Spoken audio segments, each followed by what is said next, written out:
오늘은 프로페셔널의 조건 3장 생산성을 어떻게 향상시킬 것인가 하는 내용의 전체 흐름을 한번 잡아보고 요약을 한번 해보도록 하겠습니다. 이 녹음은 거꾸로 학습이라 그러죠. 프립 러닝이라는 이제 학습법이 있는데 그걸 위한 녹음입니다. 이제 프로페셔널 조건 3장을 이해하는데 어려움이 많기 때문에 먼저 제가 이 내용을 통해서 전체 흐름을 좀 잡아드리면 이걸 여러분들이 듣고 프로페셔널 조건 3장을 공부하시고 그 다음에 오프라인 스터디에서 함께 토론 학습하는 방법을 위한 그런 이제 교재라는 것 다시 한번 말씀드리면서 시작합니다. 이 생산성 향상 문제는 기업과 조직의 경쟁력을 높이는데 경쟁력 정도 아니죠. 이제 사업을 성공하고 실패하는데 결정적인 요인이 바로 생산성입니다. 기업은 사실은 생산성의 싸움이 아주 중요한 문제입니다. 그래서 여러분이 이제 현재 지난번에 공부하신 변화 리더 조건 3장에 경영의 세 가지 과업에서 두 번째 과업이 조직의 두 번째 과업이 바로 이 생산성 향상 문제를 거론할 정도로 아주 중요한 문제입니다. 그렇기 때문에 이제 이 생산성 향상 문제는 모든 기업, 조직의 경영자들, 리더들의 관심이 여기에 가 있습니다. 그래서 핵심되는 관심 사항이 될 수밖에 없다는 걸 말씀드리고 과정이 끝나면 어떻게 생산성을 향상시킬 것인가 하는 질문을 받게 되면 여러분 거침없이 대답할 수 있도록 하면 좋겠습니다. 이 내용은 전체적으로 한 7덩어리로 구성되어 있습니다. 첫 번째 덩어리는 이제 제목을 붙이지 않았어요. 이제 일종의 서론 같은 건데 구태여 이제 제목을 붙인다면은 지난 100년간 육체 노동 영역에서 엄청난 생산성 혁명이 있었다. 근데 오늘날 지식 근로자는 생산성이 좀 답보 상태다. 오히려 저하다. 뭐 이런 취지의 내용입니다. 그런 내용을 지금 얘기하고 있고 두 번째 덩어리는 이제 93페이지 중간부터 이제 제목이 자본도 기술도 사람을 대신할 수 없다 하는 이 내용 느낌이 오시죠? 생산성 향상할 때 우리는 뭐 돈 들이면 되고 기술 들이면 되는 줄 아는데 그게 아니다 하는 내용의 이제 이야기를 하고 있고요. 그 다음에 이제 이 부분의 중요한 내용이 이제 나중에 또 말씀드리라고. 세 번째 덩어리는 이제 그래서 생산성 향상을 하기 위해서는 과업이 뭔지 아는 과업 정의를 해야 된다 하는 덩어리고, 그 다음 네 번째는 이제 그렇게 과업이 정의됐으면 당연히 집중을 해야 되겠죠. 과업에 대한 집중 얘기. 그 다음 다섯 번째 덩어리는 아주 중요한 내용인데 지식노동이라는 것은 육체노동과 좀 달라서 똑같지 않다. 지식노동에는 몇 가지 유형이 있다. 형태가 있다. 세 가지 형태를 말하고 있는데 이거를 알므로써 각 지식노동이 요구하는 성과가 달라요. 성과를 규정하고 그래서 지식노동에서 무엇이 성과인가 하는 이런 어떤 분석을 한다는 얘기를 하고 있습니다. 그 다음에 이제 여섯 번째 덩어리는 생산성 향상에서 반드시 필요한 것이 파트너 관계를 맺는 겁니다. 그 다음에 일곱째 덩어리는 조직은 배우는 기관이 되고 가르치는 기관이 되어야 되는데 왜 그러냐면 조직 한 번 새로운 것을 배운다 끝나는 것이 아니고 이 배운 것을 끊임없이 훈련을 통해서 교육을 통해서 유지하고 또 개선해 가야 되기 때문에 끊임없이 배워야 된다, 가르쳐야 된다 이런 취지의 내용을 지금 하고 있는 겁니다. 자, 그러면 먼저 첫 번째 덩어리부터 살펴보게 되면 지난 이제 100년간 가장 중요한 사회적 사건, 역사적 전례를 찾아볼 때면 대사건이 바로 생산성 혁명이다. 이건 이제 테일러의 생산성 혁명을 염두에 두고 하는 이야기입니다. 그래서 이제 부익부 빈익빈도 심화되고 했다는 얘기를 잠깐 하고 있으면서 한 국가가 92페이지 맨 위에 부분입니다. 한 국가가 선진국이 되려면 아담 스미스 이론에 의해서 최소한 50년 이상 한 몇백 년 걸렸는데 한국이라는 나라는 고작 25년 만에 선진국 대열에 들어갔다. 그것이 바로 생산성 혁명의 결과다 하는 식으로 말합니다. 생산성 혁명의 놀라운 결과를 먼저 한번 언급을 합니다. 그러면서 그 테일러 육체적 노동은 여전히 지금도 같은 비율로 연마 3.5에서 4% 정도로 계속 증가하고 있지만 그 영향력이 미미하다. 왜? 지금은 육체 노동의 생산성이 종료되었다. 왜 그러냐? 육체 노동의 비중이 적은 거죠. 문제는 이제 이 시대에 지식 노동이 중요한데 지식 근로자들의 생산성이 핵심인데 이것은 답보 상태다. 어떤 분야에서는 오히려 생산량이 떨어지고 있다 하면서 이제 백화점 판매원과 교사 사례를 언급하고 있습니다. 그러면서 지식 근로자의 다양한 종류가 있죠. 뭐 과학자도 있고 외과 의사도 있고 간호사, 뭐 디자이너, 점포 관리자, 판매원, 마케팅 관리, 시장 조사단, 보험 청구 처리자, 뭐 교사, 교수, 심리학자, 엔지니어, 기술자, 연구소 연구원들, 펀드 매니저, 전문 상담원 등등. 지금 제가 말씀드린 걸 들으면 무슨 감이 잡히죠. 몸으로 떼어서 뭐 물건을 만들고 운반하는 게 아니라 말이죠.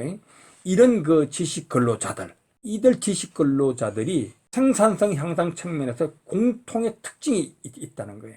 그 뭐냐? 첫 번째, 그들에게 어떤 것이 아무런 효과를 발휘하지 못하는가 하는 측면에서 공통점이 있고, 그들을 위해서 어떤 것이 효과를 발휘하는가 하는 점에서 매우 유사하다. 이런 전제 속에서 이제 글을 전개를 할 겁니다. 그래서 지식근로자들의 이 장의 주제는 뭐냐면 지식근로자들의 생산성을 높이는 거니까요. 요게 이제 첫 번째 덩어리의 이야기입니다. 그 다음에 이제 제목이 나와 있죠. 두 번째 덩어리는 자본과 기술도 사람을 대신할 수 없다 하는 이제 절이 있는데, 이 절의 제목이 등장한 이유 아시겠죠? 지식 노동의 생산성에 대해서 우리가 갖고 있는 오해가 있어요. 아까 말씀드린 것처럼 뭐 돈을 투입하면 되지 않겠어? 기술을 갖다 놓으면 생산성 오르는 거 아니야? 하는 이런 인식이 아니다는 얘기를 하는 겁니다. 그러면서 자본과 기술의 역할이 변화됐다. 과거에 육체 노동 때는 그 자본과 기술이 생산의 요소였어. Factors of Production. 아주 중요한 생산의 요소였다. 하지만 현재 이 지식 사회의 지식 노동에서는 그거는 생산의 요소라기보다 하나의 도구에 불과하다. Tools of Production일 뿐이다. 생산의 도구에 불과하다. 그래서 자본이 사람을 대신할 수 없다.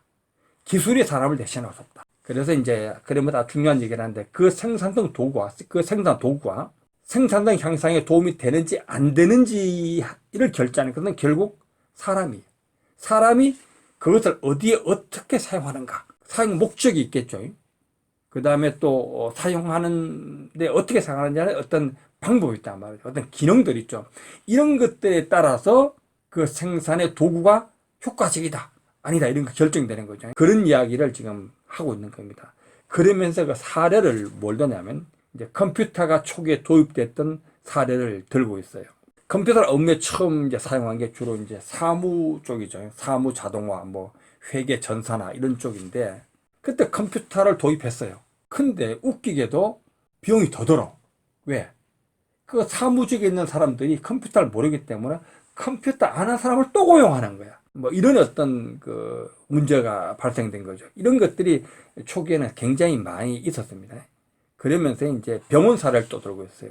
병원이 이제 그 자본 집약적이다, 노동 집약적이다 이런 얘기를 하면서 엄청나게 의료비가 증가됐는데, 그 요인이 뭐냐? 고가의 장비를 도입했어. 근데 이 고가의 장비를 기존에 있는 그 직원들이 운영을 못하니까 그것을 운영하는 직원을 또 고용해. 그러니까 비용은 엄청 들죠. 의료비가 높아질 수밖에 없죠. 생산성은 떨어지겠죠. 그래서 이제 이런 이야기를 하면서 생산성이 대폭 증가하는 것은 열심히 일하자, 밤새 일하자, 부지런히 일하자 이런 것이 아니라는 거예요. 워킹 하드가 아니고 워킹 스마트, 현명하게 일해야 된다. 그러면서 이제 경제학자들은 자본을 투입하면 된다. 기술자들은 기술을 투입하면 생산성 향상이 된다는 그 생산사의 관건으로 그들의 자본과 기술을 말하지만 틀렸다. 핵심은 뭐냐? 현명하게 일하는 것이 바로 생산성 향상의 관건이다. 이런 얘기를 하는 겁니다. 그 다음 95페이지 위쪽에 상에 과거 테일러의 연구를 좀 언급합니다. 육체 노동도 현명하게 일하기를 통해서 생산성 향상이 일어났다면 지식 노동은 더 말할 필요가 없겠죠. 지식 노동은 더욱 그렇다. 현명하게 일하기는 육체 노동에 있어서는 하나의 열쇠. 이 말이 뭔 뜻입니까? 육체 노동에서 일을 잘하는 방법은 여러 개 있죠. 더 많이 일하고, 더 오래 일하고, 더 열심히 일하면 되고, 이런 방법이 있는데, 그 중에 하나가 현명하게 일하는 거죠. 하지만 지식 노동에 있어서는 더 많이, 더 오래, 더 열심히는 의미가 없다는 거예요. 현명하게 일하기. 이것이 유일한 열쇠다. 이런 얘기를 합니다. 그러면서 지식 노동에 에서의 현명하게 일하기와 육체 노동에서 현명하게 일하기는 엄청나게 다르다. 이제 어떻게 다른가 하는 문제는 그 다음 덩어리에서 말합니다. 그래서 이제 첫 번째가 뭐냐, 과업이란 무엇인가, 과업 정의에 관한 이야기입니다. 그래서 앞에서 말한 것처럼 육체노동과 지식노동이 무엇인지 다른데, 무엇이 다르냐면 육체노동은 how, 어떻게라는 걸로 접근하고, 지식노동은 what, 무엇이냐, 왜냐, 무엇을 왜 해야 되지, 이렇게 접근한단 말이에요. 그래서 육체노동은 과업이 뭐야, 이렇게 질문하지 않습니다. 왜냐, 과업은 주어지는 것, 위에서부터 톱다운으로 주어지는 거기 때문에 그런 질문 안 한다는 겁니다. 그래서 과학적 관례 테일러도 인간관계론의 메이어도 과업이 무엇인지 질문하지 않았습니다. 왜 그것을 하는지에 대해서 질문하지 않고 연구했단 말이죠. 그들은. 왜? 육체노동이니까. 그래서 웨스턴 일렉트릭사의 호선 공장 실험을 이제 그걸 하고 있습니다. 그래서 그러면서 과업을 정의해야 되는 이유는 뭐냐면은 불필요한 업무를 폐기하는 겁니다. 과업을 정의할 때 정말 해야 될 것만 딱 나오니까 쓸데없는 짓을 하지 않는 거죠. 그러면서 이제 그 과업 정의를 통해서 생산성을 향상시킨 사례들을 쭉 거론하고 있죠. 시어즈 로복사의 사례, 보험사의 이제 보험 청구 처리 업무를 이제 하는 사례, 그다음 병원에 입원 수속하는 업무 사례, 사립대학교 장학생 선발하는 사례를 쭉 이제 98페이지 하단부가 얘기하고 있습니다. 그러면서 이제 과업 분석과 정의를 통한 불필요한 업무 제거를 다시 한번 언급합니다. 그러면서 이제 다국지역 기업의 전략적 계획이 무엇인지를 제정하는 사례를 언급하면서 과업이 무엇이냐 하는 것을 끝내고 있습니다. 자, 오늘은 여기까지 하고 다음 동영상에서 나머지 부분을 또 하도록 하겠습니다. 이상입니다.